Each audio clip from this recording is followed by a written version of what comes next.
Super, super, super. Hello, everybody. We have our live stream that is going. Hello to all of our friends on Zoom, on Facebook, on LinkedIn, and YouTube. I am Carol Copeland Thomas, and we're going to begin this program shortly. Let your friends know they can join us as well. We're so glad that you're with us today.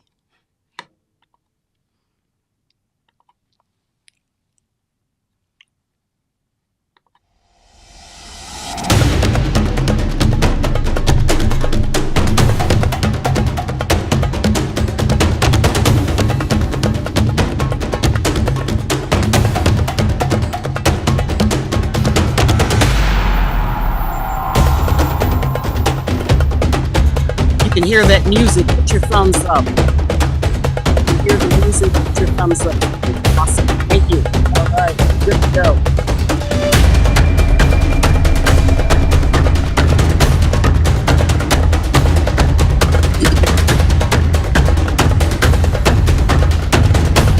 All right. Thank you.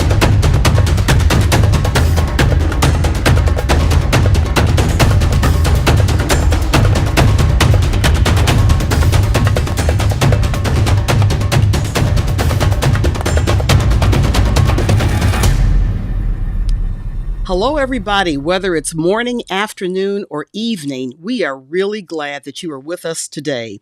I am Carol Copeland Thomas. I am one of the co founders of the US UK Summit on Race, and we are here to empower, educate, and enthuse all of you to the significance of Black History Month. Now, unless your head is somewhere in the clouds, you know that the geopolitical world that we are in is vastly different than it was a year ago. But that does not mean we can't celebrate and pay tribute to American and African American and those in the African diaspora who have done marvelous and great things. And that's what we are actually going to do now. I'm going to bring up my dear friend and partner in this, excuse me, Garth Dallas. Garth, would you please come on and take it away and let us know more about the significance of this? I'm going to just do a little bit of cleanup here. Again, this is our new platform, but I'm going to now go and go on camera. There's the camera source.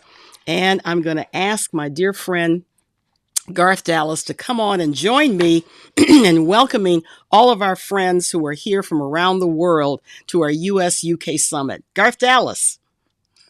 Thank you, Carl. Welcome, everyone. Garth Dallas here from Liverpool, England, in the United Kingdom. It's my absolute pleasure to be part of this team that has been bringing you the US UK summits on race since 2021 after the brutal murder of George Floyd. We came together and we decided that we would deal with this particular elephant in the room, which is race. And we have been looking at it from a transatlantic perspective on race in the US and the UK. So we welcome you today to this important summit. What has race got to do with it? Where we will be exploring the deep-seated impact of race on society, policy, and opportunity across the United States and the United Kingdom. So happy Black History Month to you in the US. And notwithstanding all the pressures you're coming under, we're happy that Black History Month is being celebrated here on this platform and across the US. Despite our distinct histories, both nations grapple with persistent racial inequalities that shape economic mobility, education, healthcare, and justice. So, through critical dialogue, we will continue today to examine the historical legacies that continue to influence race relationships, the structural barriers that uphold these disparities. And we've got two amazing speakers who will be looking at this through the lens of the US as well as through the lens of the UK. So I encourage you to engage with us in open dialogue. Solution-driven discussions is what we're all about. We're not just here to talk about what the problems are. We want to look at how we can find solutions and work together. So welcome, and I look forward to enjoying this summit with you today. Over back to you, Carl. Thank you so much, Garth. Garth will be back with us in just a short while. We thank you so very much. I want to go back to my slide presentations here. There we are. I think we can all see it. And we're going to move ahead and show you the image of this individual, very important person to Black History Month. And I want you just to think about the time period in which he was responsible for the beginnings of Black History Month. This is Dr. Carter G. Woodson, born in 1875, right after the Civil War. Didn't really receive a formal education until he was about 20 years old. Went all the way up, received a PhD, started an organization that exists today, the Association for the Study of African American Life and History, called ASALH. And that organization is functioning. I'm a member of that organization. I need to renew my dues, but they are about the preservation of not just Dr. Carter G. Woodson's history, but Black history in general. Black history is on the chopping block in some states in the United States. But I know that through it all, it's going to persevere, and we are going to do our very best to make sure that Black history remains alive and well in this country and beyond. When Dr. Carter G. Woodson was doing his thing and starting Negro History Week in 1926, that was the time period when the Ku Klux Klan was at its highest point in membership. They had between 2 and 4 million members in the Klan. They were in government, in business, in education throughout the United States. But yet this brave and bold man was able to start what is now has become Black History Month. But at that time, it was Negro History Week. So we pay tribute to Dr. Carter and all that he has done for us. We will move on and have a big welcome now. I'm going to go back to my screen and have Bill Wells to welcome us. And Bill, I'm going to bring you up right now. There you go. All right, Bill, take it away. Please welcome us. Well, good morning, Carol, and good morning to everyone. Looking forward to a wonderful conversation this morning. And certainly, just one thing I'd like to mention right up front, and it's kind of already been said, but I'll restate it, perhaps in a slightly different way. Black History Month is really American history. It is not something that's separate and apart. Black history is the presence of African Americans in this country has been an integral part of our 400-year plus history. So to that extent, regardless of the issues that are being placed out there today, the political climate that we're facing, it may seem like it's under siege. However, we have 400 years of history, and we continue to, we'll do everything we can to preserve it and move on. So today we'll be exploring with 2 keynote speakers, different aspects of how it's playing out both in the US as well as the UK.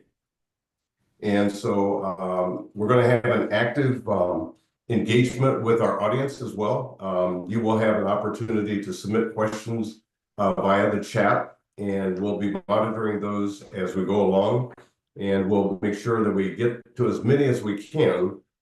Each segment will have an opportunity for questions targeted specifically to that particular segment and the speaker that's there. And then at the end of this entire session, we'll also do a wrap up with some open Q&A and conversation with the entire audience. Now, these types of programs oftentimes, we have content and we have speakers, but some of the richness that I believe comes about is the questioning and the comments that are made actually from those of you who are out there participating. So, and I know some of you are representing yourself and your private practice, maybe in the DEI space, HR space, or whatever different types of spaces. And we also have representatives from different organizations that maybe perhaps have DEI-related programs in place right now. You might be looking for a lot of answers. We're going to explore as much as we possibly can, but given the enormity of the situation that we're facing here in the U.S. right now, from a political standpoint, we'll do the best we possibly can. Carol, I know we have sponsors that we also want to recognize here in the Yes. very beginning. Right. And, And I'm going to cover that in just a few minutes too. Yes.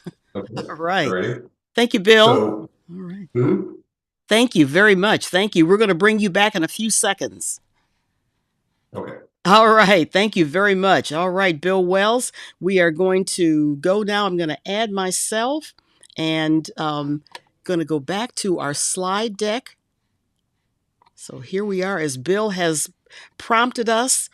Again, we thank you so much. We want to make sure that we're celebrating the contributions of Black people in the United States, in the United Kingdom, and around the world. I know that we had registered about 8 different countries, and we welcome everybody here. And we know that Black history is practiced in different parts of the world, but celebrating it with a positive spirit is where we want to really lead us. And when we look at our motto, Black history, as Bill just said, Black history is American history. And all information can be found at mssconnect.com. We have the complete agenda for today. We also have our biographical profiles of our speakers and our organizers, the information about the US-UK Summit on Race, and a brand new press release that is there.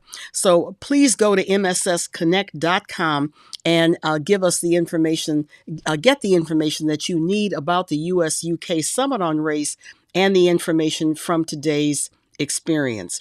Also, our chat room. Let me go back to the chat room. See if I can go back there. Oh, we're going ahead. Let's see if we can go back. There we are. Chat is king and queen. Your voices definitely matter. So please, in the chat room, let us know who you are. Give us a sense of where you're from. We want to know the locations where you're located. And then if you have a question throughout the program, put the word question in first. Start off your comment with question and then put your question in there. So we'll be able to pick it up and respond accordingly. Now, yes, we are, let me see if I can move this up a bit. Let me go back there. We are broadcasting on all these different platforms, and I want to make sure this is centered because, let me see if I can move this up a bit, because we want to make sure that you see everything. We're on YouTube, on Facebook, on Zoom, and on LinkedIn. So we're on these 4 different platforms all at the same time. That's why I'm getting the technology together and moving things around accordingly. But this is really exciting to have you with us and to have this experience today. So we thank you so very much.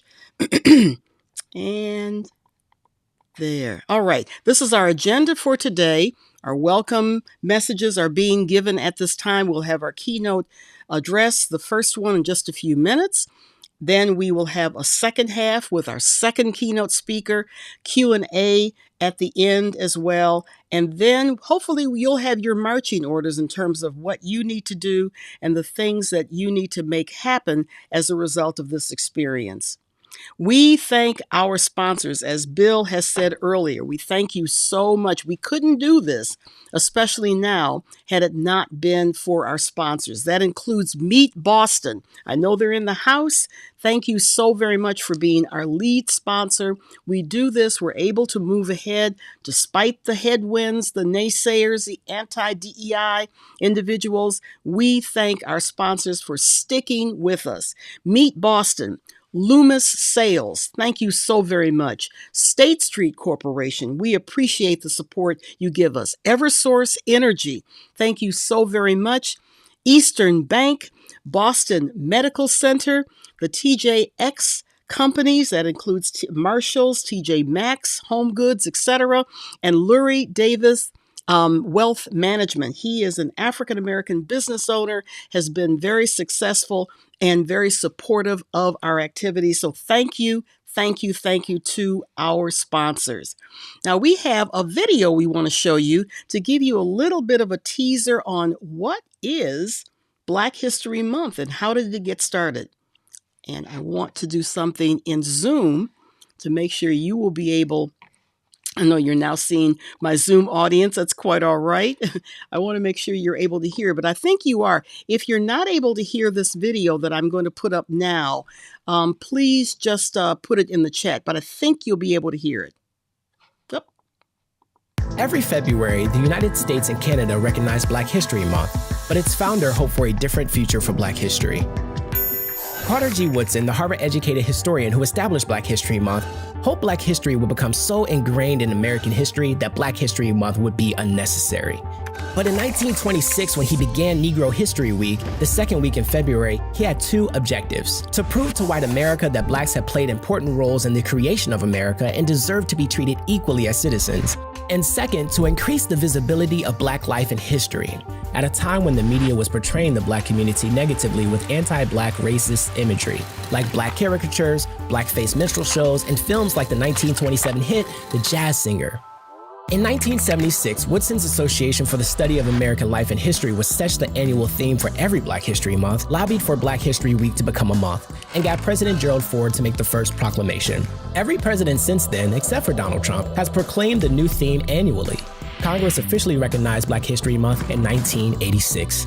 Black History Month is often controversial, with calls for Whiteness History Month or Confederate History Month, to others, including some Black people, saying it's outlived its usefulness or that it's antithetical to American values.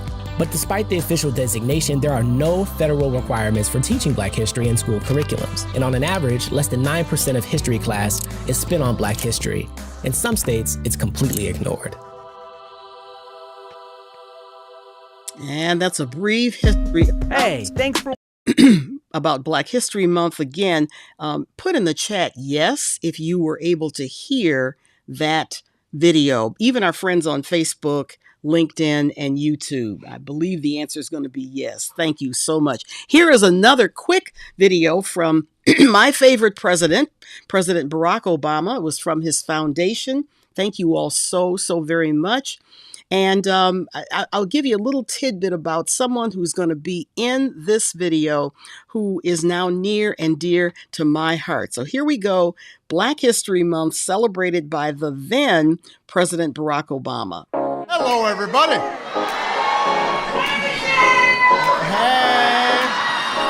Hey, we know it is Black History Month. When you hear somebody say, "Hey, Michelle,"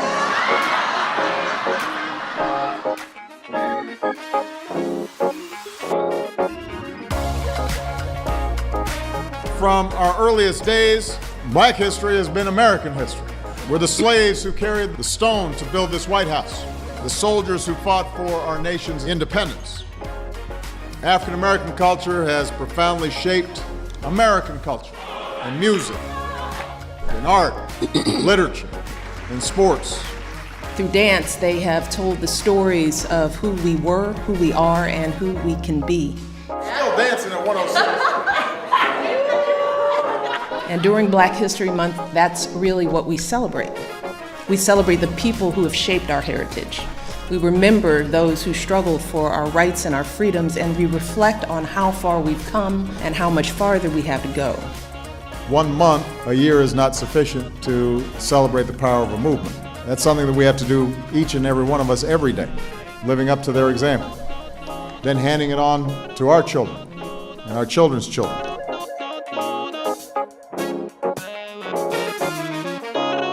I love that video. That's at the foundation, the library of President Barack Obama. You can check it out on YouTube or check it out at his foundation site. And I love that because of this woman, Virginia McLaurin, who you saw in that video, at the time of the video was 100 years old. And she was dancing with her cane A lifelong community volunteer. She was a seamstress. She learned how to sew from her mother. Married at the age of 13. Husband passed away maybe 10, 12 years after that. She had 3 children altogether, including one that she formally adopted. But just a beautiful spirit, and you can see it in that smile. She lived until 2022. She lived to be 113 years old. That's what I'm talking about, living. And that is Black history. That's the spirit and the essence of Black history. Just a delightful person. And now I'm going to bring on stage, let me now go and toggle back to my camera. I want to put a statement up here. You all have made such great statements. Let me see if I can find one from somebody who was far, far away, but certainly here we have people from Atlanta, Georgia, all over Massachusetts as well. And we have, if I can find that comment, I'm not sure if I can, we have individuals from New Mexico. I'm just super excited, obviously from the United Kingdom, just great. And we have somebody here, I can't find the comment right now, but we have somebody here from China. Yes, from, I think it's Shanghai, China. Super excited.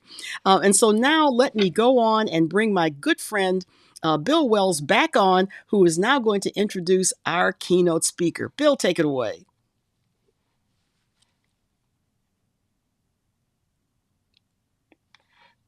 Okay, thank you much, Carol. So now's when we get into the really truly important part of this particular program. And let me just make a couple of comments up front before we dive in.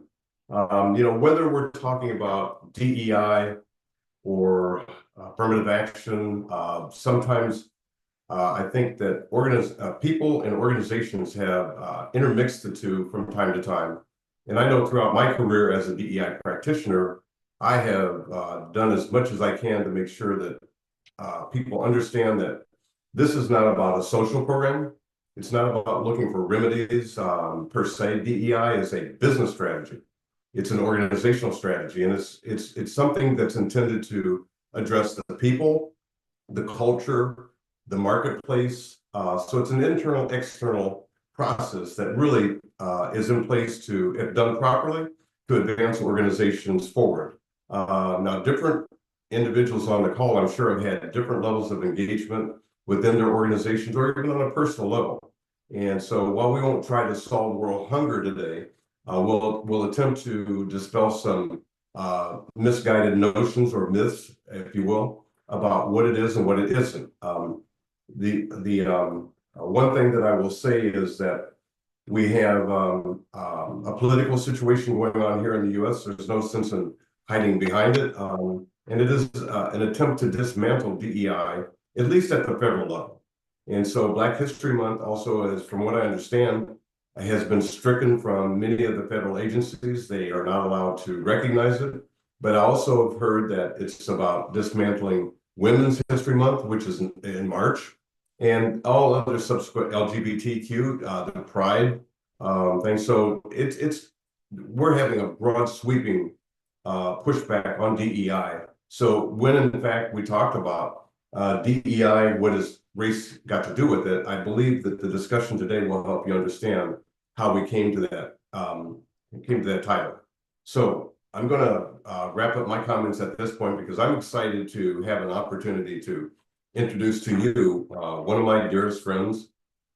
Can't recall exactly how long we've connected, but I think suffice it to say it's 20 plus years, and we've had a number of different engagements. I've watched her career progress and get bigger and bigger and bigger, which quite frankly doesn't surprise me because she's that kind of person. She can fit the bill, and I've watched her move from academia throughout different sectors of the corporate structure, and then playing a key role on a global stage. So I'm going to just give you a couple of brief things from her resume, and just so I just don't continue to do kind of the offline thing. But anyway, Katherine Johnson Coleman, Dr. Katherine Johnson Coleman, is a very seasoned HR executive.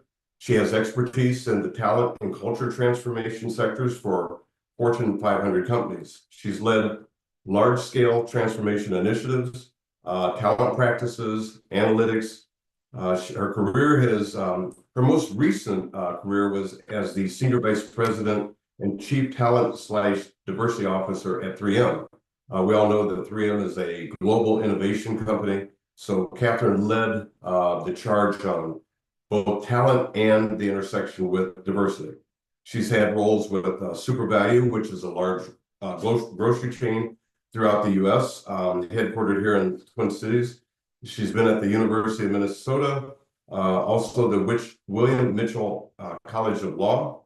And recently, just very recently, Catherine joined the Washburn Center for Children as the Vice President of Culture, and she's leading the HR practice. Another very interesting aspect, and this is something that I watched Catherine evolve into, and she now has her own, she's got her own podcast. And so I'm gonna let her talk a little bit about that as she's making comments, but it's called I Hear You Podcast with Catherine Johnson. The reason I mention this is Catherine has been able to have a number of really high-level, top-notch DEI related and other types of guests into her programming. So you're going to get from Catherine not only just her view, I think, but a blend of other perspectives that come from noted authors and just a large number of individuals that have their finger on the pulse when it comes to DEI and related matters. In addition to her background in the corporate sector, Catherine has served on a number of local and national boards, almost too many to mention, but she's had leadership awards from different organizations. She has her PhD in educational policy and administration, a master's in counseling and student personnel psychology, and a bachelor's degree in psychology as well. With that, ladies and gentlemen, I'm going to bring to this virtual platform Dr. Catherine Johnson Coleman, my dear friend, located also in the Twin Cities of Minnesota, along with myself. So, Catherine, welcome to the Multicultural Forum, the US-UK Summit on Race. Thank you so much. Thank you, Bill. I'm so glad to be a part of this dialogue. Okay, good. So, Catherine, you know, we've got a couple of key questions that we'll use to get started. Big questions, because what I want to do is I want to give you the latitude to move in a way that you feel as though this global audience would appreciate hearing from your background, your expertise, and really what you see in moving things forward. So I think we've set the stage properly that, you know, race, as we know, is under attack, always has been, nothing new. Whether it was, affirmative action, which I think a lot of people felt like affirmative action was the so-called solution for providing underqualified people of color, in particular, for having a distinct advantage over others to career opportunities. That never was the case. The language in the federal law doesn't even read that way. So that's one thing. DEI, in my opinion, has been also demonized at times to make it believe as though, here again, we're taking not only unqualified people of color, but unqualified, you name the dimension of DEI, and that's never been the case. It's been intended to provide a level playing field, an opportunity for people to have access to opportunities. So my question is this. Given the recent local and political shifts, how can organizations continue meaningful DEI work while navigating many of the constraints that we're seeing, and they're happening on a daily basis? By the way, just saw this morning, Wall Street Journal article that Google has also decided to denounce DEI, and whatever pressures these organizations feel, you and I both know this is a leadership-driven initiative. It comes from the very top. This is not an HR process per se. It's not programmatic, it's strategic. So hopefully, Catherine, that provides you enough room to offer your comments and what you've seen in your experience traveling not only the US, but the world platform. Yeah, thank you for that super meaty topic, and just thank many thanks to everyone who has joined. Shout out to folks from Shanghai. Really appreciate you dialing in your evening to participate. So thank you very much. I think that it really is interesting when we talk about DE&I. We're all saying something different, right? Diversity, equity, and inclusion. It was then diversity, equity, inclusion, belonging.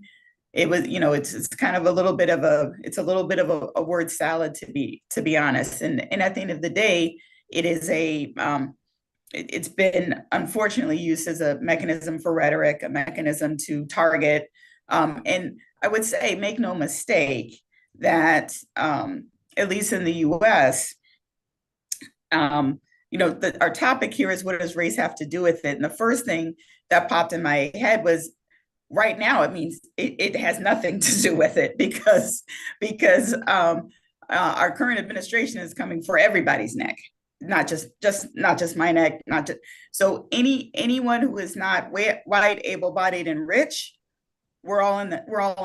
We're all gonna get it. So I just want to raise that, because I think sometimes we're slow to kind of recognize, or we may not fully recognize what may be happening. And when we think about companies and what companies are doing, I see, what we're seeing is companies reveal themselves. We're not seeing companies change. So companies who were committed to diverse customers and clients, diverse suppliers, to having a workforce that can outperform, are still committed to that. And companies who were not, but understood that they needed to say they were, that they were, never were, right? So I think what I see happening is that we will see companies who maybe from a rhetoric standpoint may use different words, but in effect are going to operationalize their operations will operate in similar fashions. And frankly, even ones who had DEI programs, who had different initiatives, who said, hey, I'm going to these conferences and I'm doing these things to recruit. Because for colleagues who may not know, there's a lot of recruitment efforts that are tied to this. There might be succession talent planning efforts that are tied to this. Folks who really meaningfully were looking at top talent, you look at top talent, period, new paragraph, right?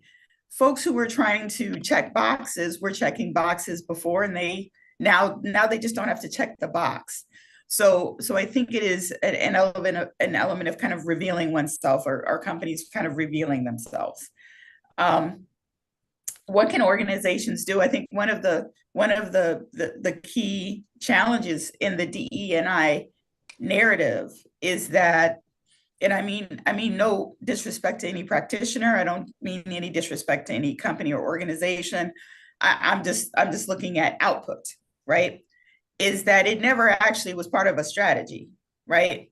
So if you go to, I think about if you have we have family dinners, and we have like main courses, right? That might be the meat, that might be whatever your main course is, and then everything else is a side salad, right? A side. And DEI has always been a side instead of like the main course. And so if you're looking at business strategy, that's just straight making money.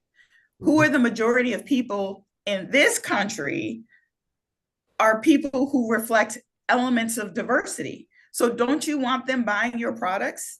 Don't you want them in your marketplaces? Don't you want to engage them?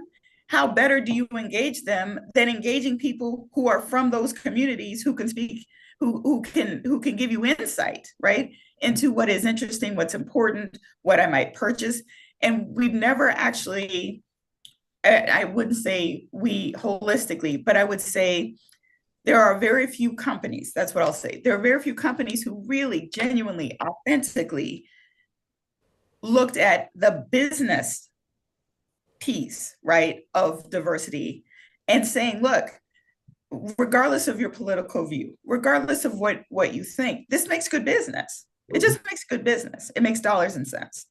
And I think now what I think we who are impacted, and again, that's everybody. I told you who that includes. That includes a whole bunch of people.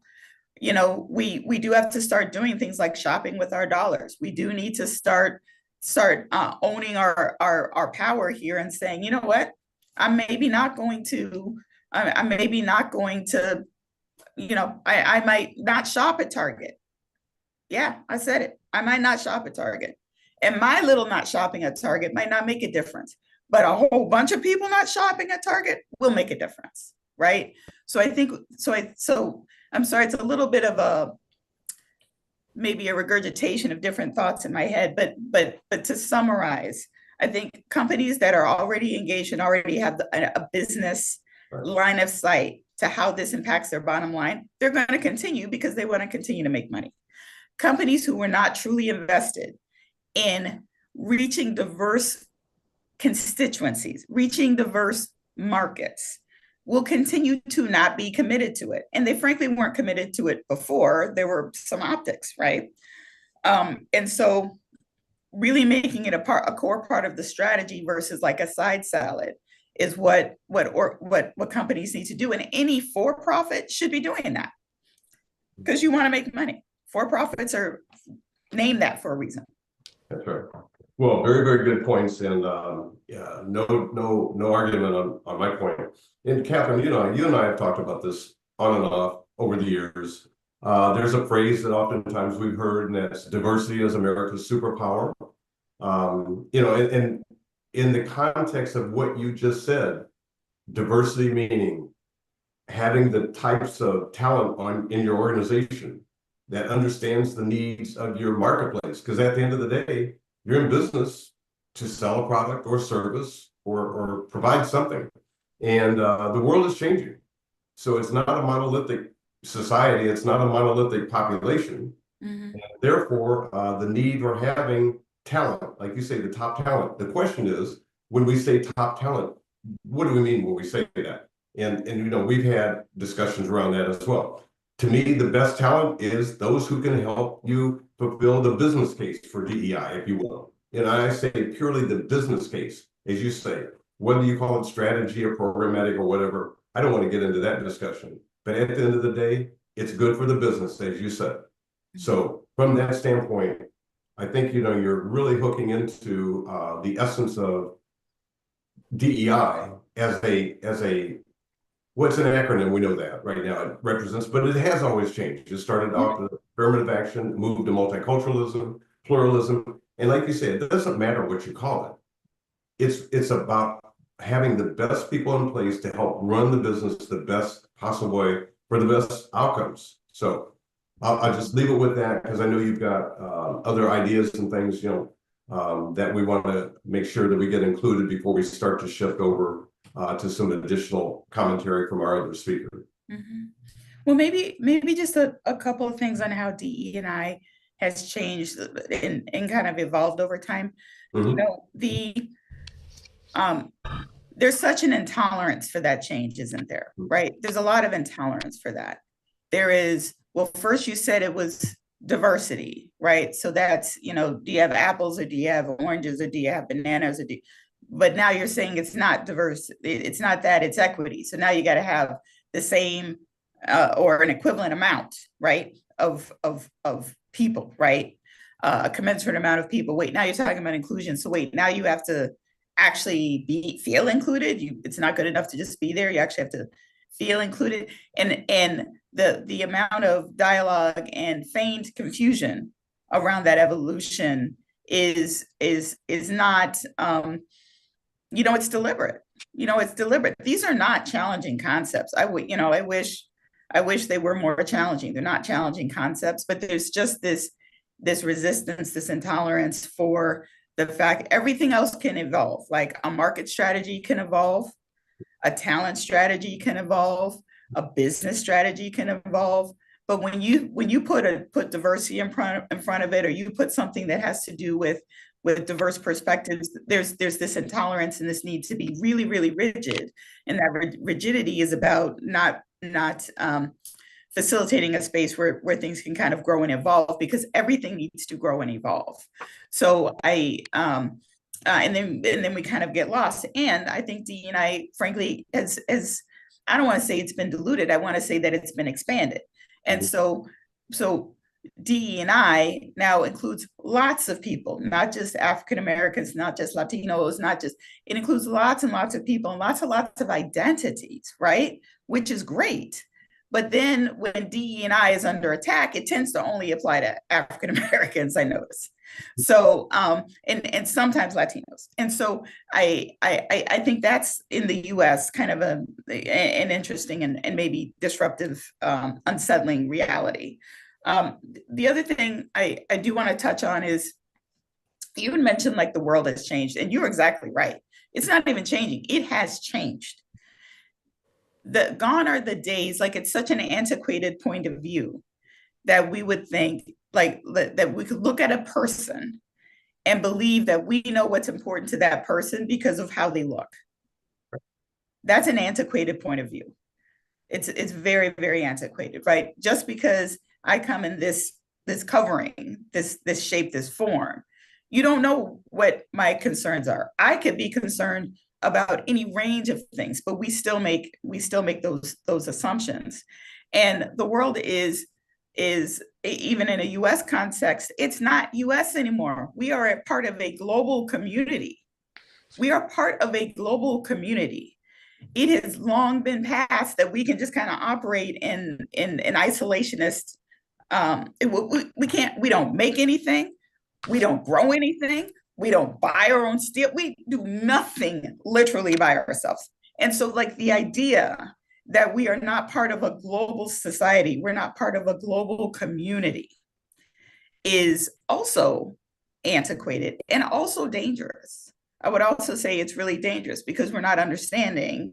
Sometimes it seems like we're not understanding, even if you think about like the global supply chain, some of the recent executive orders, I'm just like, okay, so now we can't get avocados. Like, how's that going to work? Like, now we can't get like all the list of things that we would not be able to get because of certain executive orders, and the lack of understanding of that just represents this kind of antiquated view. And if I could tether back to something I saw in the video, and it's actually something that Carol said, where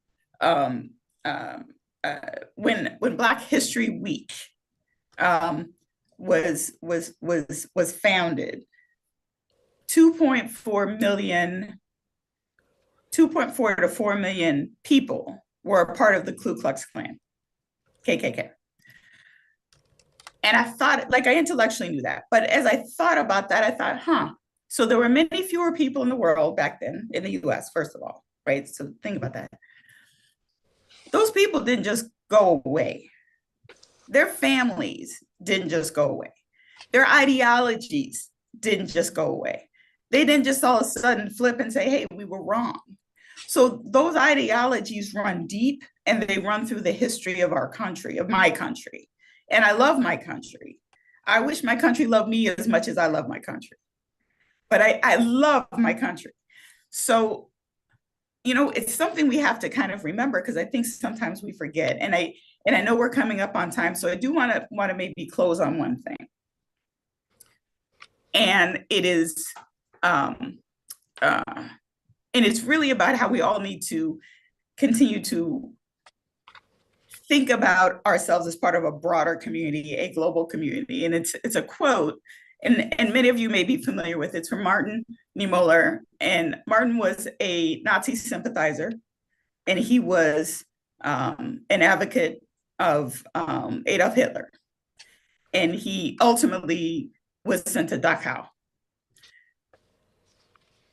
And the quote is, first they came for socialists and I did not speak because I'm not a socialist. Then they came for trade unionists. I didn't speak because I'm not a trade unionist. Then they came for Jews and I didn't speak because I wasn't a Jew. And then they came for me and there was no one to speak for me. And I feel that's where we are. That's pretty profound and so right on. Catherine, thank you for helping to tee this up. And again, today's session, like this ongoing series, it's not to drive to a solution per se, but to at least tee up some really key considerations. And you've done that masterfully. I didn't expect that you would do any less. We know that race in America still is one of the most vexing problems that we have. Yes. It started that way. It has not been effectively dealt with. And so many of the things that we look at and try to address are symptomatic, if you will, of a deeper cause. So I'm all about root cause analysis and trying to understand how it can engineer processes that impact people and their lives, the intersectionality of all of us, whether it's spiritually or whatever. So anyway, again, thank you for this. I'm going to actually ask Carol or Garth if they've been monitoring the chat room, if there are any key questions that may have come up that we want to at least deal with in the here and now before we switch to the next segment. So Carol, Garth, I don't all speak at once, but maybe Carol, why don't you come back into the room? And if you've seen anything, I've seen some things coming up. Some have been more comments than just questions. So, Carol? I'm going to swing over to, first of all, brilliant message. I have questions of my own, but I want to be respectful of our audience too. And Garth, do you see any questions that we need to take at this point? I know people have been listening. I've been monitoring Facebook, LinkedIn, YouTube. We have people on all platforms watching this presentation right now. And there are no questions, but I've got a comment from Ivan Lewis. Our leader is overloading the media and the American public with a lot of dysfunctional issues that create adversaries, disrupt people's lives, and create anxiety and confusion. Is he the puppet for certain biased agenda and power grab by certain hate groups? Is he working on behalf of filling his pocket to promote the 1% rich agenda?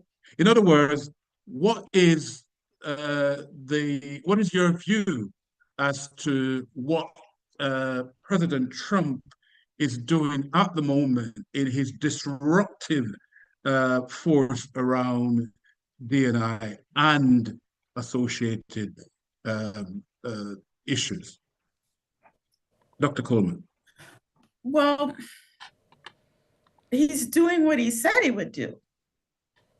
He's doing exactly what he said he would do. So his platform was, I'm going to dismantle the government. I'm going to stop woke DEI. I'm going to, like, everything he's doing, he said he was going to do. So whether he is, I can't speak to any other forces or any other, and nor would I try to. I'm not in a position to. But what I would say is, I can say he's true to his word. He said he was going to do this, and he's doing exactly what he said. Now, the last time he was elected, I went on a 4-year news hiatus.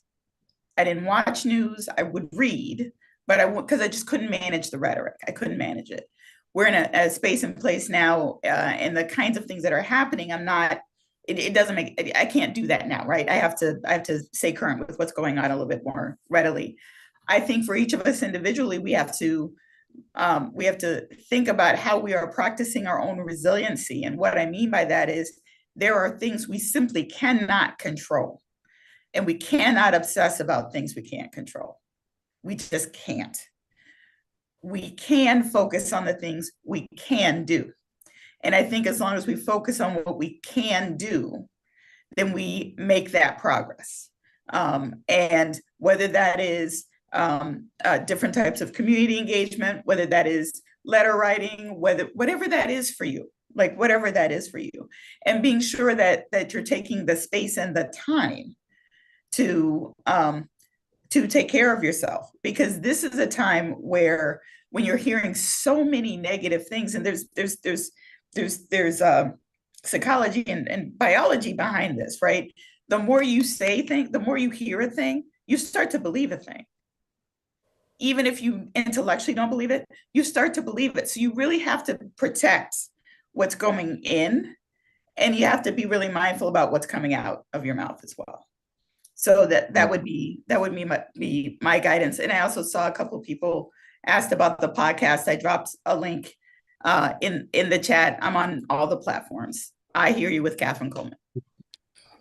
Right. And I've got a question from the UK, from Wally, my good friend here in Liverpool.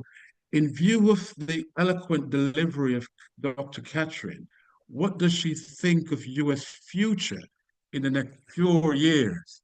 I mean, the Trump effect. He's obviously such a disruptor. Every single day, people are asking, what do you think? What is he up to? What's going to happen? Have you got an answer for our UK colleague, Dr. Kuhlman? Yeah,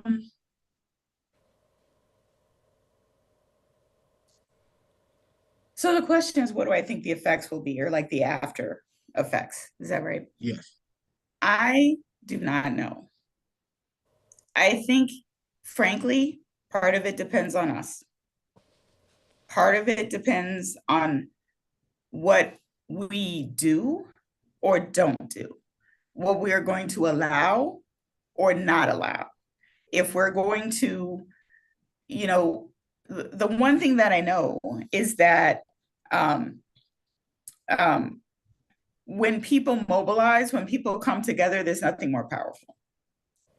And I think if we do that in a holistic way, that is not, hey, African Americans are going to go do this, and Latinos are going to go do this, and our LGBTQ brothers and sisters are going to go do this. Like, we are all in this. And I think if we keep that mentality, like, if they're coming for your neck, they're coming for mine. If they're coming for yours, they're coming for mine. And others saying they're coming for yours, we're with you. I think it's going to depend a bit on us and what we're willing to do as a collective community in America. We are a community, and we have allowed ourselves to be divided. It's just, are we going to continue to allow ourselves to be divided? So I don't know.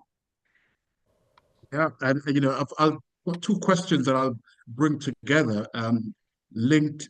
Dr. Carlton Brown, who was a speaker in our previous summit, is talking about what we're going to do to come together as a community and look after our own socio-economic status globally. And linked to that is a question from Dr. Lorna Chambers Andrade. It's been, Dr. Kuhlman, would you please tell the people to boycott now? So is the answer to Dr. Carlton Brown's question that we should take control by boycotting and direct action?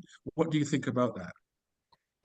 So I think it's different for everyone, but since the question was to me, I think action and claiming your own power is the most significant thing you can do. And if that is, and I mentioned, if you're going to boycott Target and all these other companies that are boycott, and mobilize around that, you can do that. I think a lot of times we're waiting for others to do it instead of operating within our own power and saying, you know what, I'm going to do this. I'm going to throw up a Facebook page and say, anybody want to come with me? Come on, and let's go. You know what I mean? So that is one element of power. I think the other element of power that we have never had before, social media is a beast. It's a beast. How are we using social media to mobilize, to illuminate, to educate, to,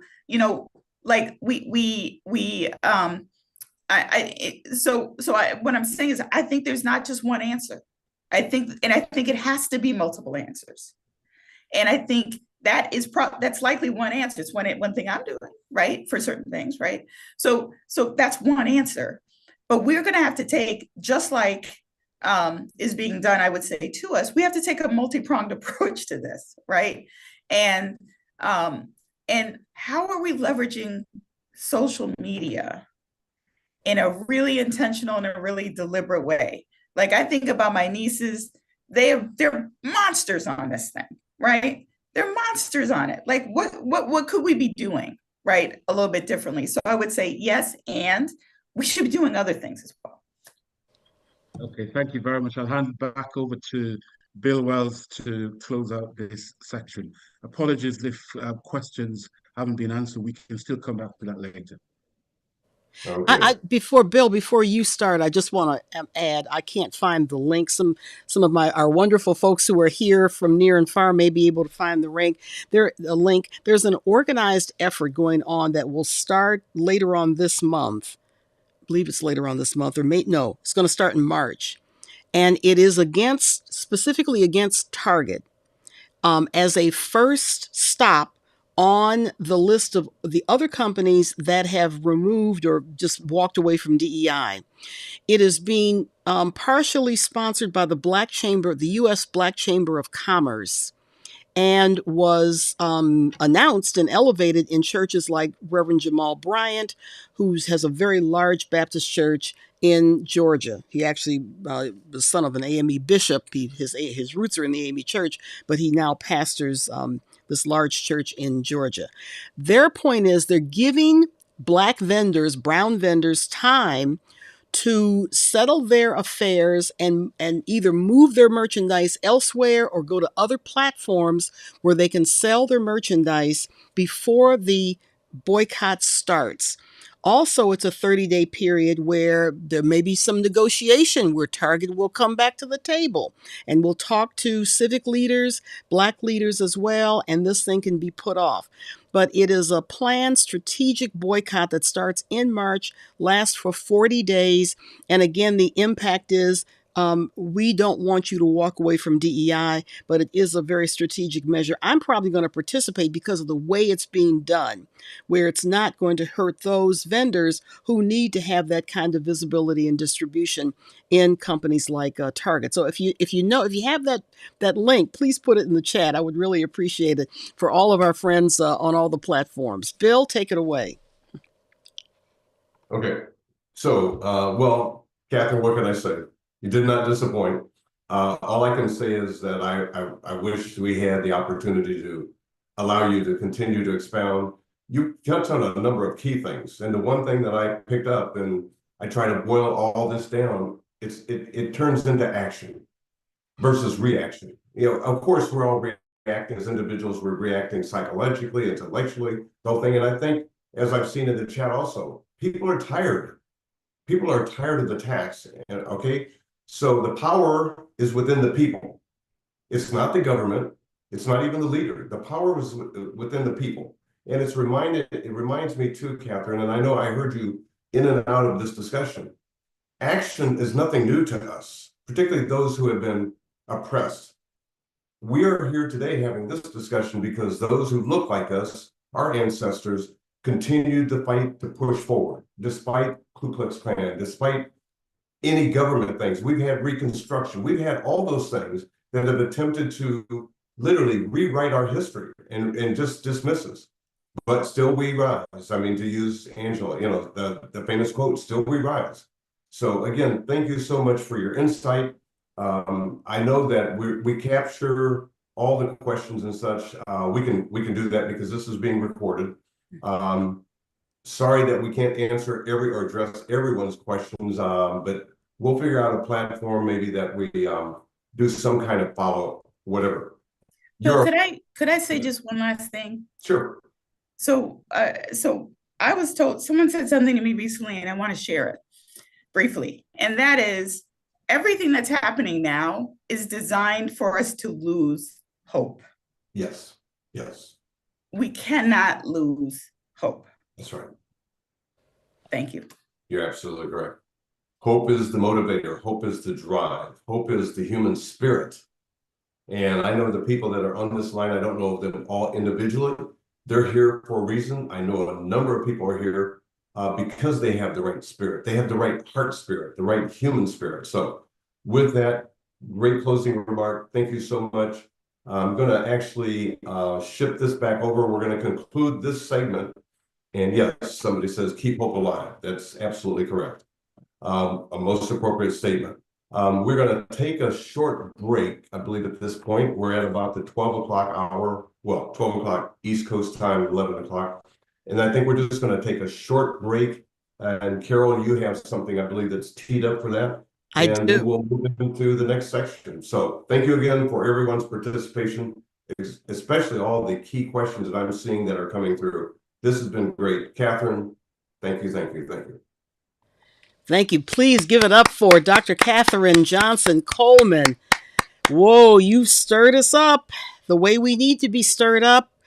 This is an ongoing process. And please remember that the Heritage Foundation that is responsible for Project 2025, that is in full operation at this point in time, their efforts started 40 plus years ago. In 1981, when President Ronald Reagan was in office, and I believe when they put forth their mandate per se during that time, they succeeded, and to the tune of 60% of the issues that they wanted to see happened at that time. God knows what their projections are at this point, because now the strategy is throw everything at everybody at the same time and let's see what sticks. That is the opportunity that we're talking about right now. I'm going to go back now and pull my slide deck up, and we're going to take just a very brief break. We are on time. We're doing fine. We've had our wonderful first keynote address. Please keep the comments going in all of the platforms. We'll take just a quick break and we'll come back.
Yes, there we are. And I'm having so much fun reading these comments from all over the place. Facebook, on YouTube, on LinkedIn. Super happy for everybody. Please keep the comments going. And I promise by the end of our session today, I'll pull up some of the comments from the other platforms as well. So I'm really, really happy about that. We are going to continue our conversation with the March 13th Empowerment Recognition Breakfast that I've been holding now. This will be, I think, my 32nd event that's taking place. The theme is Be Brave, Be Bold, and Be Buoyant in Defense of DEI. We've been talking about these issues with the US-UK Summit on Race and the Multicultural Symposium Series. That's the March 13th event. We've been teeing up for this for probably 3 or 4 years because we've seen it coming down the pike. They tried to completely destroy critical race theory. And we did a program on that with the March program. Now, obviously, DEI is on the chopping block. But remember, there was the executive order signed by this current president in September of 2020. I was impacted by it. So I totally understand that the methodology and the strategy has a history, and it certainly started many, many years ago. So we're awake, we're alert, and as someone said in the chat, we have to be united in marching forward and protecting all of our cultural dynamics, Black, brown, Asian, whatever it happens to be, and that's what this is all about. Our next USA UK program will be on June 6th. We will tie it in with Juneteenth, and that will be, I believe, the 5th anniversary of the death of George Floyd. Pay attention to your announcements. They'll be out later. This program is being recorded, so if you have to step off, if you have to go away, if you couldn't listen to all of it, it's going to be recorded and put on the websites and on the various platforms. October 3rd is when we talk about the US-UK Summit on Race Black History Month in the United Kingdom. That's when they celebrate Black History Month. That's going to be a very dynamic program. And my goodness, I have no idea how important the November 6th and 7th Multicultural Conference will be, just based on what we're seeing now, only after like 2.5 weeks. All the information will be at mssconnect.com, and we encourage you to stay tuned to all of our activities. We have a wonderful video. I'm going to actually bring Garth up to see if he can give us some background with this video, and then I will show it. So let me bring him on board now. Garth Dallas, let me find you. There you are. Garth, tee up and let us know about this wonderful video. We're still seeing Bill spotlighted, Carol. Okay, thank you. See the technology. Let's see if we can, Bill, we really like you, but we're going to remove you from the spotlight. Thank you. No, that was absolutely fantastic, wasn't it? From Dr. Coleman, absolutely amazing. Now we move into the second segment to introduce the UK lens, the UK perspective. And I'm going to lead that off with a short video that looked at explores a BBC video that explored the whole concept of race. Remember, this summit is about what has race got to do with it. So a 4-minute video, have a look at this, and hopefully you will learn something. Carol. Thanks so much. All right, we're going to tee it up right now.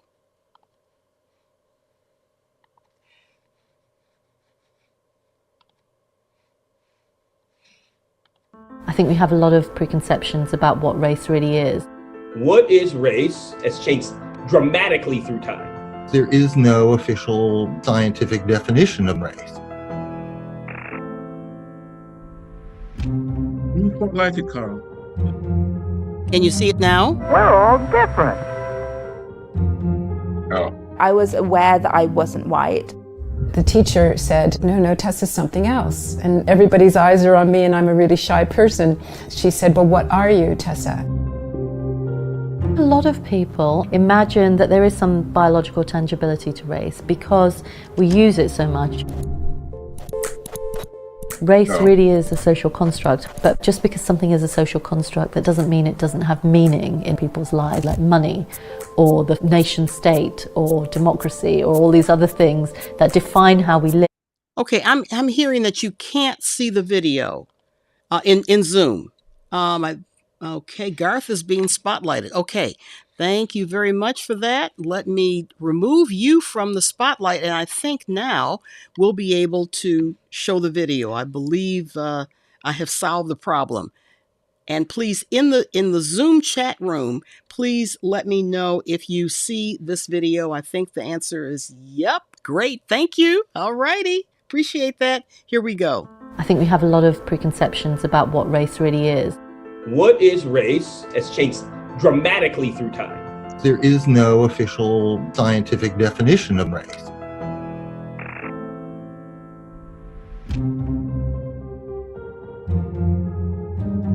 We're all different. I was aware that I wasn't white. The teacher said, no, Tessa's something else. And everybody's eyes are on me and I'm a really shy person. She said, well, what are you, Tessa? A lot of people imagine that there is some biological tangibility to race because we use it so much. Race really is a social construct, but just because something is a social construct, that doesn't mean it doesn't have meaning in people's lives, like money or the nation state or democracy or all these other things that define how we live but are also constructed. It influences what you're eating, it influences the type of healthcare you have access to, the type of schooling you have access to, how people feel about you. I mean, it's a powerful marker for all of these things that we care about when we're trying to run a society. Race has never been something that I don't have to think about. It's put onto us. When you look at the history and origins of this idea, you start to see it for what it really is, which is the manifestation of power.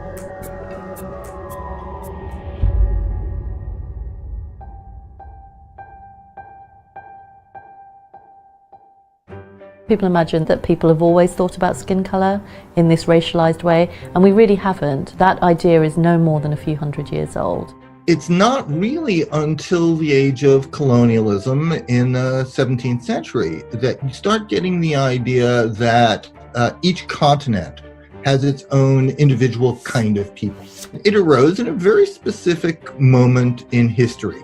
In the 17th century, you're taking long trips by ship, and you're struck by how different people look than you remember them when you got on.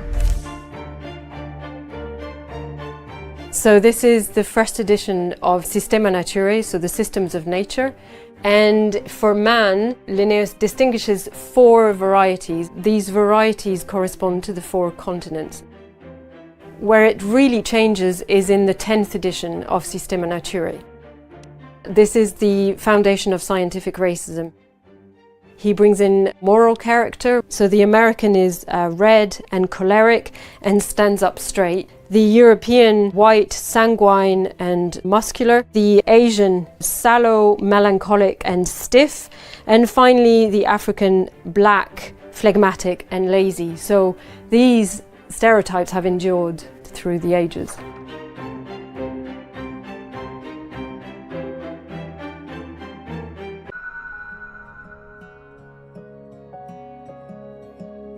Even though race itself is a construct, racism is real, and we are not in a post-racial society. Race keeps making itself, and power keeps making race. Even though we know that race isn't biological, we've been living with this idea of it being real for so long that it means that people who do have a shared racial identity have now cultural similarities, which has been born out of hardship, but it's still beautiful and important. The biology of race is not a useful concept. I have a different historical trajectory. I love the African American tradition, but it's not better than anybody else's. It's just the one that I'm a part of. Race is a story that's handed down and handed around. We can choose the stories that we tell. Thanks for watching. And there you have it. I'm going to now shift it back to my good friend Garth Dallas, and he will continue with the introduction of our keynote speaker. Let me do a couple of things here on the spot. Whilst Carol is doing that, I just want you to know that my questioning and discussion with our next speaker will focus on a lot on the context that's being created in that video that you have just seen around race and its scientific or biological origin. Ladies and gentlemen, I will now introduce you to Professor William Les Henry from the UK, born in London, but very proudly identifying himself as a son of Jamaica. He's Jamaican parentage, and that has influenced a lot of what he does in terms of even his Rastafarian identity. He's a writer, poet, and a community activist who is renowned as a first-rate public speaker who was lectured nationally and internationally, featuring in numerous documentaries, current affairs television, and radio programs. He's not just an academic as you would expect.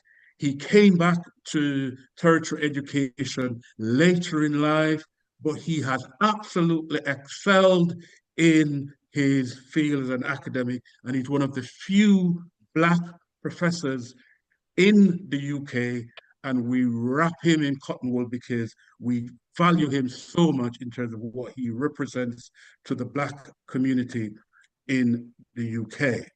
He delivers public talks, lectures, seminars, and he's pretty much around, his specialist areas: criminology, sociology, anthropology, Black history, race, education, ethnicity, youth crime, and cultural studies. He is the founding member of the National Independent Education Coalition and the Lewisham Black Fathers Support Group. He also has led study tours to Egypt, and his phrase is, sometimes our word is all that we have, so we should try our very best to keep it. And he's a man of his word, he's a man of integrity. And ladies and gentlemen, it is my absolute pleasure that we have Professor Les with us, and we're going to have a reasoning around race and what does race really mean. Welcome, Professor. Greetings, Brother Garth. Can you hear me? Yes, we can hear you. Oh, good. Kind of worried because, I was having a few little minor concerns. First, I want to really say respect to Carol, Bill, and yourself, Garth, for inviting me. Also to our wonderful sister, Dr. Catherine. She lit us up the other day, and she lit me up even more today. So, I really give thanks. And as I said the other day, what I really respect about what Dr. Catherine brings to the table is she's not one of these myopic African Americans. She's what somebody told me is an African in America. And you can think about that, because I think it not only conscientizes you, but it locates you as a member of the human family who is not a white American. You're not treated like one. So that's that. Also, I have to give thanks to the ancestors for blessing my mother and father to get together and produce me. I have a twin brother, but it don't matter. I'm here. And also, I have to acknowledge my ancestors, who I believe chose me as a vessel for African liberation, because within African liberation is human liberation. And we can make sense of that as we reason and go forward. So I just want to say love and respect to everybody who's joined us today. Greetings, absolutely fantastic, Les. Listen, we've just seen a video that created the context that there's no scientific background or validity to race, but nevertheless, race prevails as a structural force in social life with significant material consequences.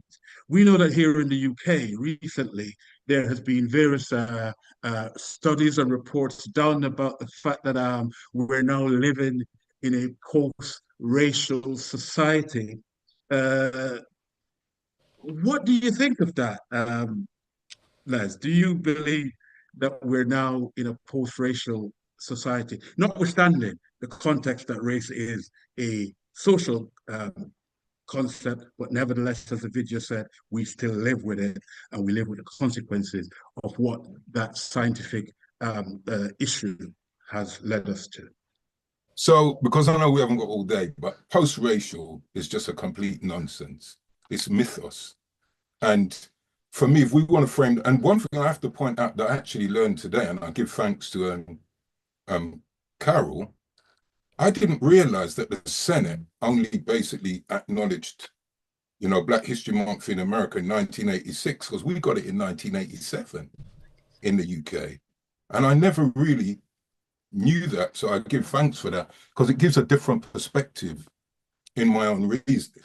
But in the context of the post-racial, if you're learning sociology from any half-decent sociologist or anthropology or any social science, when they begin conversations on race, they say that sociology begins with the death of biological notions of race. So we know it's a social construct, but as has been evidenced already, it has real consequences. But scarily, a lot of what we've seen in, when they spoke about Linnaeus and Africans went from just being a description to we're phlegmatic, we're lazy, we're blah, blah, blah, whatever. These are the consequences that we live in the contemporary society. As members of the human family, we have inherited this society. We've inherited this world. What for me is really dangerous, and again, Carol kind of flagged this up, was it's not so much a concern of the generations who are here now, it's how they are being programmed by those who came before. Because people often talk about intergenerational divides. Well, the fact that you can get a footballer, a black footballer, this happened to a black female footballer the other day. I don't know what she did in the match, but she got the monkey emojis. Now, the people who are growing up now, let's say in their teens, what kind of imagery do they get that associates Africans with monkeys? It's non-existent on the TV. This is intergenerational knowledge that is passed down. Do you understand the point I'm making? So when we talk about a post-racial society, how can we say it is when these things are embedded, they're inherent, they're inherited? I'll give you a quick example. One of my daughters, when she was at school, she must have been about 7. So we could be talking 27, 26 years ago. And we kind of taught her, myself, my wife, and my brethren and sister, we kind of said to our children, look, when white people say something to you, step back and consider what they're saying before you react. So be proactive. And one day, one of my daughters came home and she said that this white boy in her class said, oh, my dad said, well, white people are cleverer than all you darkies. We're naturally cleverer. And my daughter said to him, well, how come I get the best grades in this class? You've got to be pragmatic and you've got to be reasoned in your responses. Because I know we're going to touch on education in a minute, but just give you this little thing for post-racial society. My former employer, who I left about a month ago, or whatever we want to call it, acrimonious parting, I don't really care, divorce. D-I-V-O-R-C-E, divorce, yeah. This was in 2019, myself and other colleagues, about 6 of us, were tasked with writing a new degree. They wanted bums on seats. So I wrote a degree on youth studies, youth justice, on my own, bachelor's, undergraduate degree. Usually you write them in collaboration, but I wrote it on my own. When the degree was passed and accredited, I was actually away on holiday. Then I get a text from my then head of subject. And in the text, we're talking 2019, she sent me a text and she said, there's really good news, the degree has been validated. However, I must apologize, they want one of the white professors to front it in order promo. This is 2019. So no one can come and tell me anything about no post-racial society. We live with the consequences of those historical representations of Africans as being the least intelligent, most animalistic, but more importantly, they always expect us to forget. Oh, forget the past, it's not important, you don't need it. Well, for me, it's more Sankofa. Go back and fetch it, because you might need it to make sense of what's coming as you go forward. So I hope that's dealt with that one. Absolutely. I mean, the evidence is there. There's growing anti-immigrant nationalism, far-right movement in the UK. And I just asked you that question because our American cousins normally believe that we don't have these problems in the UK or in England because they have this image, if you like, around England and the UK, and we don't have those issues. The reality is that we do. So my next question is related to the influence in your mind of the legacy of colonialism and the British Empire on the influence of contemporary dynamics in the UK. Are we seeing this based on colonialism and the British Empire and all the ills that might have been characterized with those systems? Absolutely. And it's really interesting as I said, I once again give thanks for this invite to the US and UK summit, because I think these are the broader diasporic conversations we need to have. Because, for instance, I don't call what happened to Africans slavery. We were African chattel enslaved. So I call it African chattel enslavement. In my writings, I call it ACE. Now, the reason why I do that is, and this is one of the reasons why I say I give thanks that we're joined by our brothers and sisters from the States. Because in America, some say for some voting rights, Africans were reduced to 3/5 of a human being. No other members of the human family have ever been reduced to a mathematical equation. Never. So that speaks how our condition as Africans, once we were chattel enslaved and transported across the injurious Middle Passage, we were never, ever regarded as full human beings. Now, why I say the African-American context is crucial here is because those of us from the Caribbean were absolutely part of the African-American broader Caribbean experience. That's how I frame it. Give you an example. I remember years ago I was on, I think it was BBC World, 2006, something like that. I was in a discussion with this luminary. People can go and have a look at it. Can't be bothered to mention his name. But he said something really interesting. And I said to him, but we know that it was Britain under Queen Elizabeth I that institutionalized systemic racism. She did it. She's Hawkins, whoever it is, Sir Francis Drake. They are the people who convinced others that Africans were less than human and could be chattel enslaved. This comes from Queen Elizabeth. I'm not talking about Prince Henry the Navigator or what happened with the Spanish and the Portuguese. I'm talking about creating an international, global system of African down-oppression, as we say, Rastafari. So here's the crucial point. From that moment, Africans were no longer human beings. And it's interesting because I remember when I returned to academia and I was in a class and we were talking about Marxism, and something dawned on me and the teacher got really upset and got bent out of shape because they were talking about introducing us to, you know, some of the black bourgeoisie, the petty bourgeoisie who embrace the system. Some people call them sellouts. To me, you can't be a sellout if you never bought in. If you never buy in, you cannot be a sellout, to me. But we were in this conversation about Marxism. And what I said to them is, do you know what really just dawned on me? I don't think black people of African ancestry should get caught up in these discussions. Because we were not the proletariat. We were not the lumpen proletariat. We were parts of the forces of production, like a horse, a donkey, or a mule, because we were not seen as full members of the human family. So for me, once we have those kinds of conversations, we can have more reasoned conversations. And that's part of the solution. Stop measuring ourselves by yardsticks that were not created for us. In fact, Marx famously said before he died, I ain't even a Marxist because I don't like the way they're using my theories. So us as Africans, why are we embracing some of these things uncritically?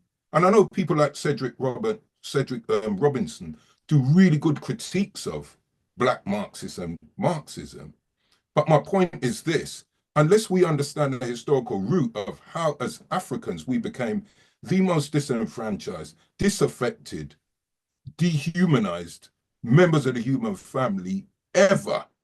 That's why they even lie about how many of us were transported. I've heard Europeans say, oh, there was only 6 million of you. The sharks ate more than 6 million of us.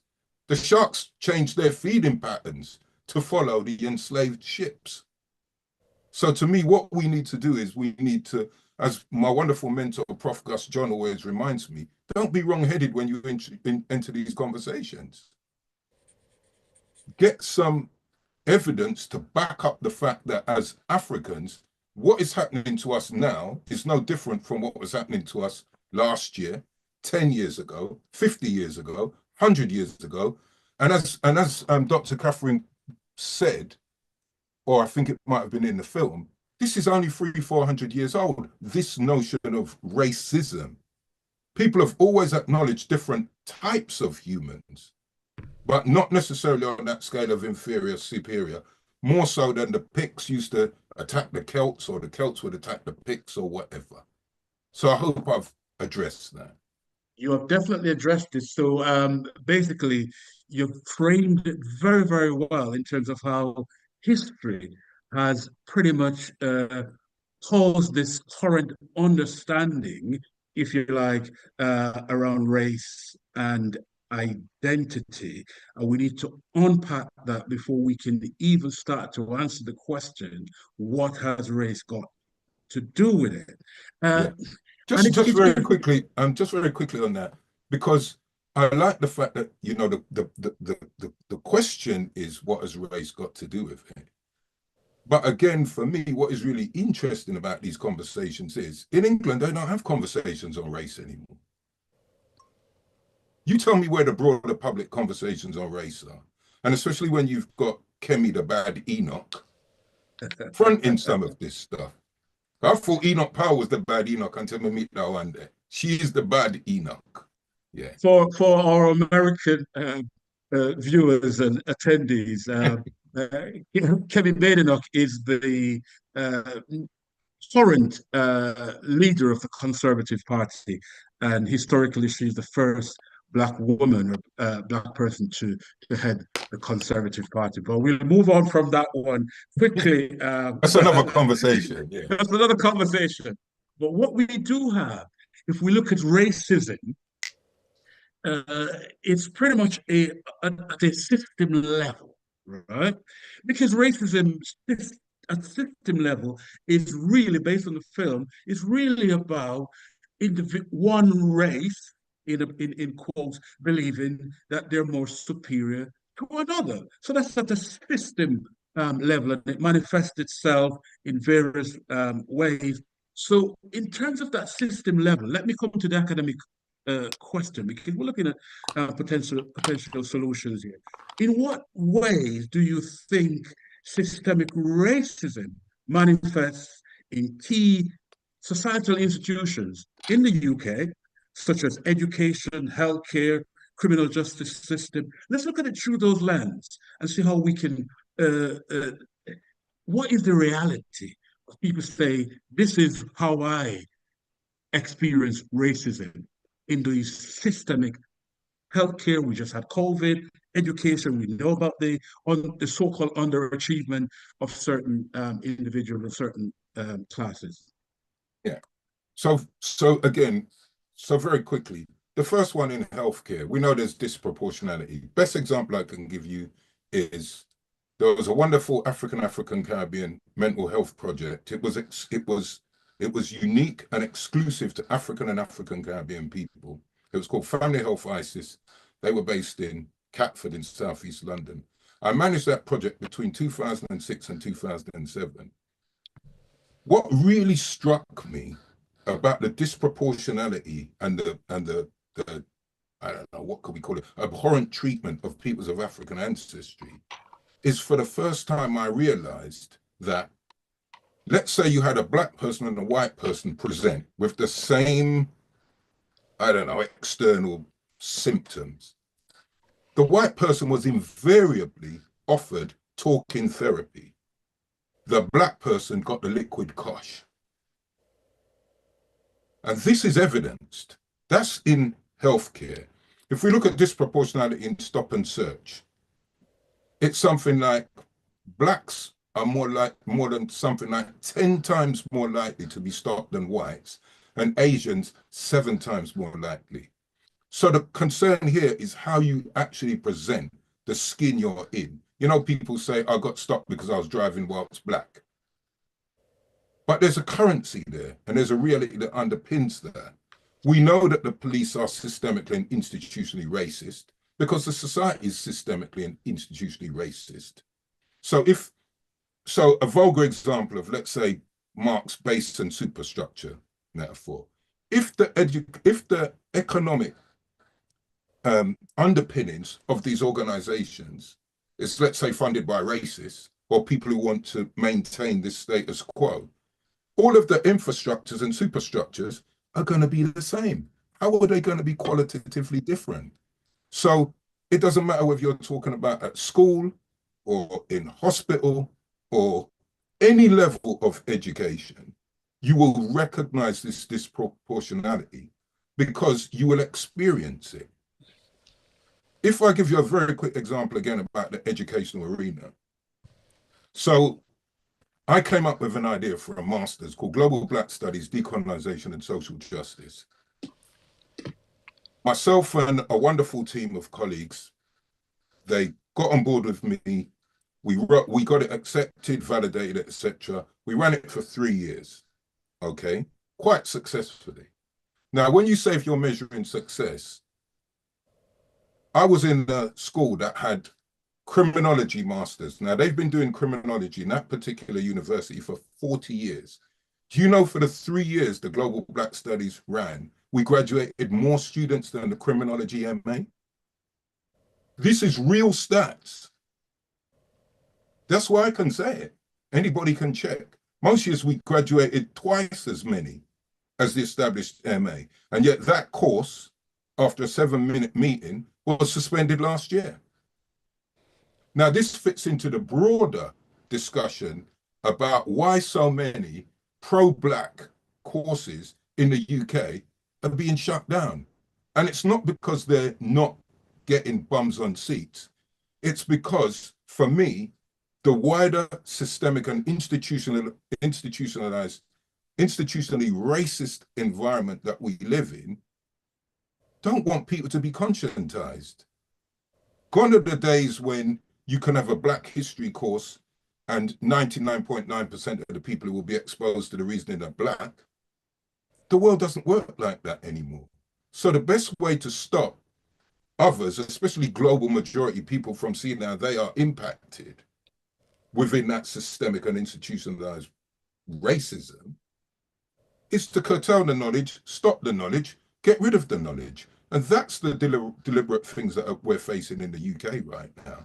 And in the UK, we call it EDI, yes, Equality, Diversity and Inclusion. But exactly what is being suggested by our African-American brothers and sisters is exactly the same thing as what's happening here. There is no difference. That shows you it's global.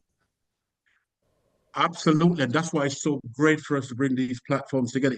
It sounds to me as if, from a UK perspective, what you're really saying is that race has a lot to do with it, if not everything to do with it. So let's try and see what solutions we could think of, or you could put forward, Dr. Les. What steps do you think we can take to address these inequalities and promote equity, not just in education, healthcare? I'm a lawyer, and I've been to court with a white client, my client, and they addressed the client, the bailiffs addressed the client thinking that I am the accused. Exactly. And this is real. So I know your story in education. So we find ways now that when we're going to certain institutions, we try to dress a certain way and all of that stuff, because it may not just be about you, it may have a detrimental effect on your client. Absolutely. So these are the things, these are the environments that we've got to live in and operate in, but we are the ones who, if we can't find solutions, then I don't know who can. So let's try and look at some potential solutions in the next 2 or 3 minutes. Right. So very quickly, what people can look at is look up the West Indian Standing Conference. That was established, I believe it was around 1958, and it wasn't established in London. I think it was embraced in London in between 1966 and 69. Because oftentimes you'll hear people say, oh, movements aren't effective, blah, blah, blah. Well, I don't agree with that, because the West Indian Standing Conference and the people who were supportive of them and the people they supported are the ones who forced the British government into creating the Race Relations Act. And that also was part of when Stokely Carmichael came here, our famous Trinidadian Black Panther, from the States and inspired them to create the Black Panther Party here. So there are practical historical examples. But one I can give you that I was directly involved in was our wonderful sister Mavis Best, who we honored, I think it was in 2001 or 2011, we honored her. When the police were stopping us, mostly Black boys and young men, with the SUS law, you know, the old, I think it was 1824 Vagrancy Act, Mavis Best is the person from Lewisham who mobilized against that with her husband. I used to go to some of the meetings when I was in my 20s, in the 1980s, in Lewisham. And because of the pressure Mavis Best put on the government, and they had the young Paul Boateng and people like that were with her, I suppose Bernie Grant must have been involved, and they got some white politicians on board. And in 1991, they repealed that. They got rid of the SUS law, which the police were using for stop and search. So we've got very good historical examples of how we can mobilize ourselves. But I think crucially, and again, I take my hat off to Dr. Catherine, we've got to use these online platforms in more meaningful ways. Those are the solutions. Because before, you know, the white people in positions of power could have espoused any kind of foolishness, and you wouldn't have had a way to challenge it. Now you can challenge it, not only instantly, but you can evidence those challenges. So for instance, a very quick one about why I believe we're in the position we're in now, in the context of the UK, we're speaking about Britain, is because a lot of the people, even of my generation, are still locked into this notion that there's a British Empire and Great Britain. With the collapse of the industrial society, what did Britain have to measure its greatness by? That's why they have to invade the Falklands and all kind of foolishness, you know, to puff out their chests. It's jingoism. But there is nothing. Once the industrial society collapsed, there was nothing to make Britain great. And if you want to really understand that, because one of the things I specialize in as well is gender, look at the crisis in masculinity. Men have higher suicide rates than women in the UK. This goes across the so-called races. And one of those crises is the fact that masculinity is no longer judged by labor or industrial work. Now it's a completely different take on masculinity. If you see a man with a hairy chest now, you'd say it's disgusting. Why isn't he waxed? Walk around with a waxed chest in the 60s or 70s and see what would have happened to you. There is a crisis of capitalism because in the context of the UK, there is no more, what has Britain got to be great for? Most of their foremost athletes aren't white. They're global majority peoples, generally Black people with African ancestry. Think about it. So what have they got to be great? So the only way they can recreate this mythos, like the post-racial society, is say, oh yeah, we're great because we did this. We enslaved you. We had the Indians under the Raj. We had past tense. It just doesn't make sense in the future. That's why I think sometimes we just have these wrong-headed discussions with people. And I just don't have time to waste on that, to be honest. Let's look at the world as it is. Absolutely. I like the idea of the global majority. And what I'm hearing from you is that we need to mobilize, we need to use modern tools to engage with activism, and we need to join the dots up and triangulate with what's going on with our brothers and sisters in the United States and beyond. And based on platforms like what we're having here now, it's really about how do we work together. And social media, as Dr. Catherine has said, has made that seamless. Now we're on this platform. We're now being seen across the world, and we get rid of some of those myths that people have around race and racism and where it manifests itself and where it doesn't. Professor, because just the last point, because you see, the thing is, most people learn about other races through popular culture. That's one of the reasons why I focus on popular culture. But what I always say, and this is what I want to say to everybody who's listening, if as members of the human family, we recognize the commonality of our condition, we can change this world. Yeah. Because most of what happens are distractions. Oh, it's the Africans, or it's the Asians, or it's this one, or it's that one. Now it's the Eastern Europeans. They're the ones who are coming in. Oh, the savages, they can't speak English. They want our jobs. They want our women. Reminds you of something that happened before? These are distractions.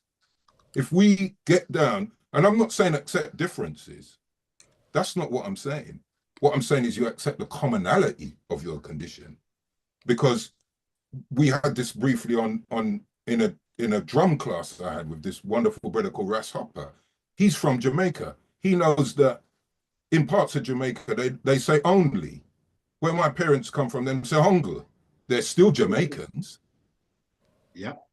Commonality of our condition, we can turn this over. Absolutely. And I'll just end on this note where it's very clear from your perspective that even though race is a social construct, it has a lot to do with the way that we real live, consequences. Real consequences. Yeah. But also a positive out of that is your example of the fact that the SUS law, in order to dismantle that, we as a people engaged with white allies who together was able to bring that solution. And I will end on that. Let's keep hope alive, notwithstanding the fact that we understand that racism is live and well in the UK. Yeah. Carol. Absolutely. Give him thanks. Can you come back in, because we need to bring Dr. Catherine Coleman in as well to have a... Wow. I'm taking notes. The thing that got me is you can't be a sellout if you've never bought in. And the sharks changed their feeding patterns following the slave ships. Oh my goodness. Woo! Wow. The chat is going crazy. We have comments coming in from YouTube, Facebook, LinkedIn, obviously Zoom. This is quite amazing. This is Ruben Brent here in the Zoom room. Powerful message, Dr. Les, simply Bogart tough. Humphrey Bogart. I'll take that one. I remember how hardcore he was. Right. And then my soror Christine Yancey says, great history information. Thank you. Please put your comments in the chat. That's just amazing. Let me see if I can pull out one from here is one. Well, this is one from YouTube. Let's take it on. It says, unfortunately, they will bring back SUS, I'm not sure what that is, due to the rise in... So it's a suspected person. Suspected person, due to the rise in knife crime over in the UK. It will affect Black boys and men disproportionately. That's a comment that's coming over from the UK. Yes. Yep, agreed. So I'm going to bring on... Dr. Catherine, and bring on my good buddy Bill Wells. Here we are. And I'm going to see if I can go on, and I'm doing this in the Zoom room. I'm going to add you to the spotlight. I'm adding Bill to the spotlight. So hopefully, my friends in Zoom, we have well over 100 people who are here. Just in the Zoom room alone, we have, I think, over 200 people altogether who are watching. I've been checking the other platforms, but hopefully those of you in the Zoom room can see all of us highlighted. Hopefully you can. If not, please let me know. Garth, please continue. We have probably 8 minutes or so where we can have this open discussion, questions I'll pull up some questions from the chat, etc. While you're doing that, I'll just bring Dr. Coleman in, having listened to this second section, Dr. Coleman, and you've obviously seen the chat as well. Would you like to add any further comments to what you have already said in the first section? I would just say I really appreciate, so first of all, amazing, Professor Les. I would also say I really appreciate the reminding us, right, that race is a social construct. Now, we are impacted by that construct. but it is a social construct, because sometimes we are our own worst enemy, and we start to, again, you continue to hear something, you start to believe that it is fact, even though it is not fact. Our biology is actually the same. Race is a construct that's used to elevate one group over another group, and the similarities US UK are startling, right? Startlingly similar. So I would just say it's important. It's important because sometimes we forget to remember, things that are true. Absolutely. Absolutely. Absolutely. And that's why Black History Month is so important, because it gives an opportunity to spotlight Black excellence. And a lot of young people aren't aware of the excellence in the history of the Black people. And you know what, Garth, if there's one thing that I could offer around like the social media, and I'm just going to say something because I think it's relevant. If anybody's been tracking like the whole Drake, Kendrick, Lamar situation, right? So I'm addicted to this on YouTube. The reason why I'm raising it is that Lottie Dottie and anybody can pop open a YouTube channel in 2 seconds and say whatever they want to say. There are all these YouTube channels that have started with people's just thoughts, feelings, and opinions about Drake and Kendrick and whatever. So when I talk about the power of social media, you could do that today. I saw some comments, well, what can I do? You could do that today. Absolutely. If you have something to say, there are a lot of people who are saying they got something to say, go do that. Go start your own platform. Absolutely. Leverage your network. Kick it out to us so we can join your network. You can do that by yourself today. You don't need a committee. You don't need to join a club. You don't need to leave your house. So just in response to some of the what can I do, you could do that today. Absolutely.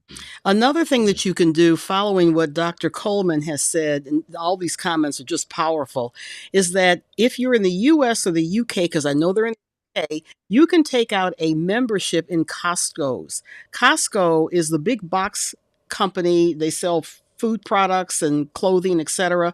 And their board of directors and then followed by their shareholders in January voted almost unanimously to keep DEI in their organization. They're changing nothing. They may, smooth some things out, but they're changing nothing. And they stood up and they said, we support DEI because it works in our company.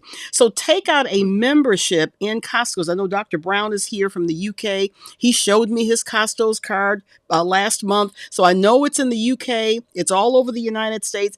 If it's not near you, order some stuff online from them. But support those kind of organizations who are standing firm on who they are and what they're doing. I'm a part of the Northeast Human Resources Association, which is affiliated with the Society of Human Resources Association. I will not renew my dues with SHRM, the large group, because they remove the word equity from all of their materials. Yeah. NARA, Northeast Human Resources Association, said, oh, no. We're keeping ours. We believe in equity. I will renew my dues, and I'm actually participating in the program next week with them. So those kind of things you can do to demonstrate your allegiance to these very important topics. If you're in the United States and you mail out things periodically, go to the store, go to the post office right now. They have Underground Railroad stamps that you can buy. So when you mail out your items, go on and put an ethnically diverse stamp on your materials, and that can show support as well. Let me step back and get off my soapbox. Bill, comments? Well, today is one of the most remarkable sessions that I recall having for quite some time. Two separate, distinguished positions on an issue that are so interwoven that I believe everybody on the call on this session today probably gets it. I mean, doing something. At the end of the day, we come away from these and like, what can we do? Because it does, as Dr. Les and both Catherine says, it's big, it's huge. This is no joke. This is no joke. This is we here in America, we call it a threat to democracy. I think of it as a threat to me personally. As a man of color, to me personally.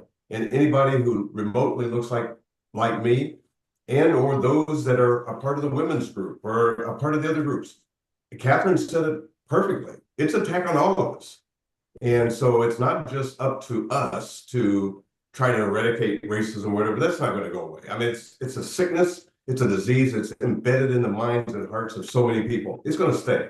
The question becomes, what do we do about it? Mm-hmm. What do we do about it? And this gathering today of souls that we have is expanding our family. And so all I can say is thank you to Dr. Les, thank you to Catherine for really sparking the kind of conversation that we really need to have. This is, like I said, it's no joke. I'm sitting here kind of like, okay, I haven't used my Target red card, and I'll tell you right now, just a quick story.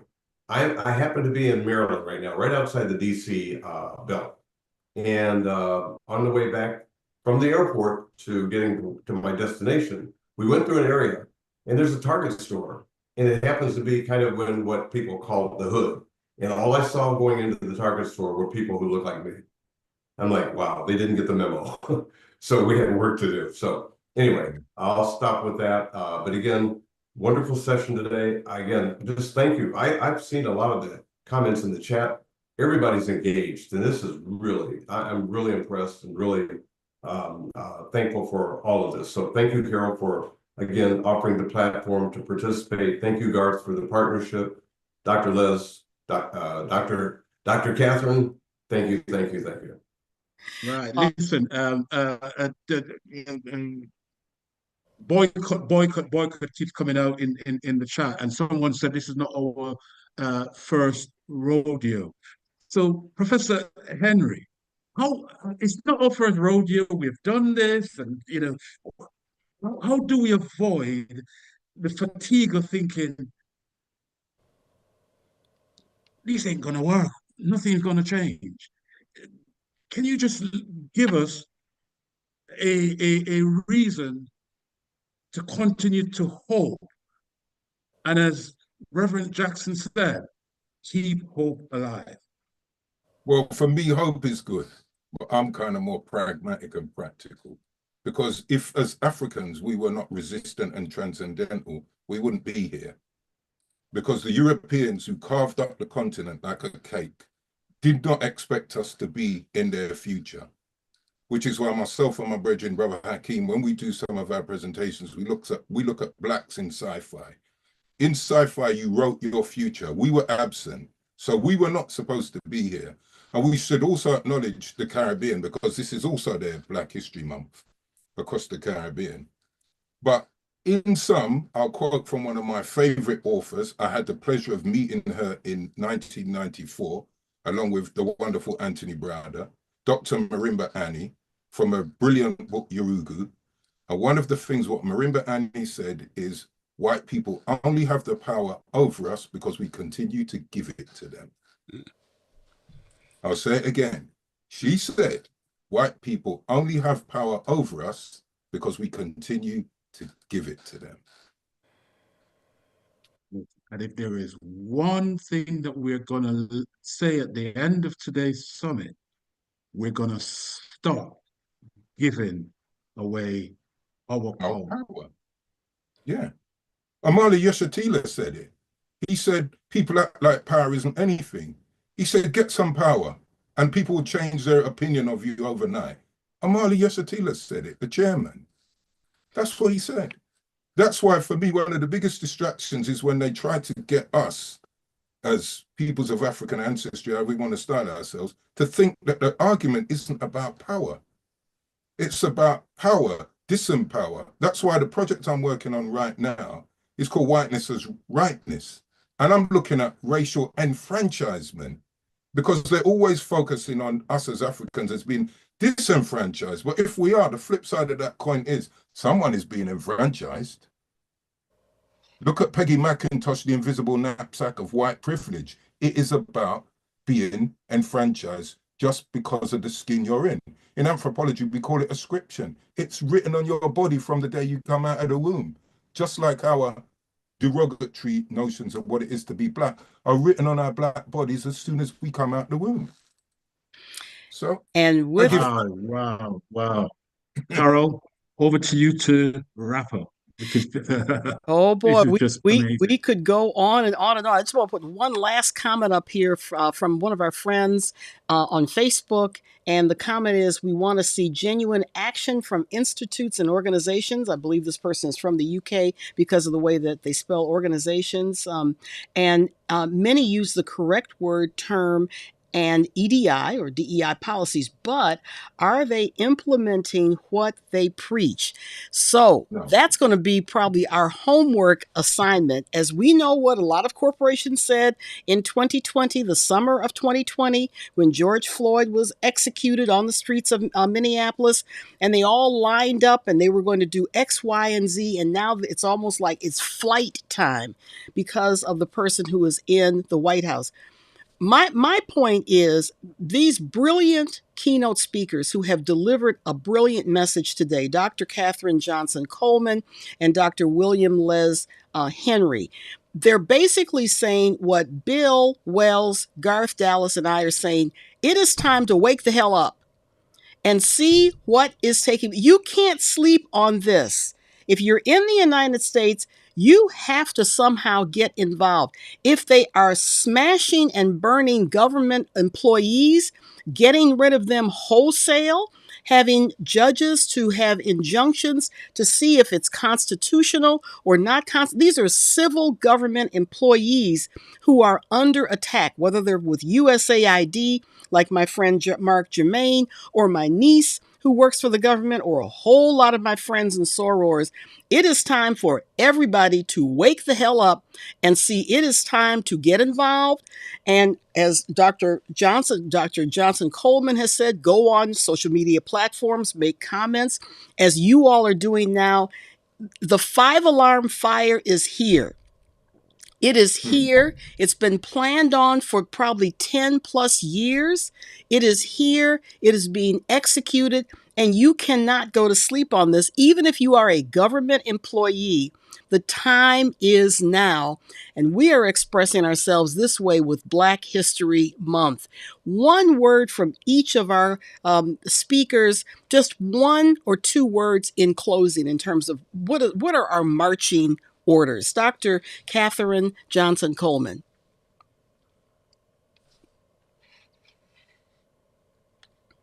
I have to go first. I'll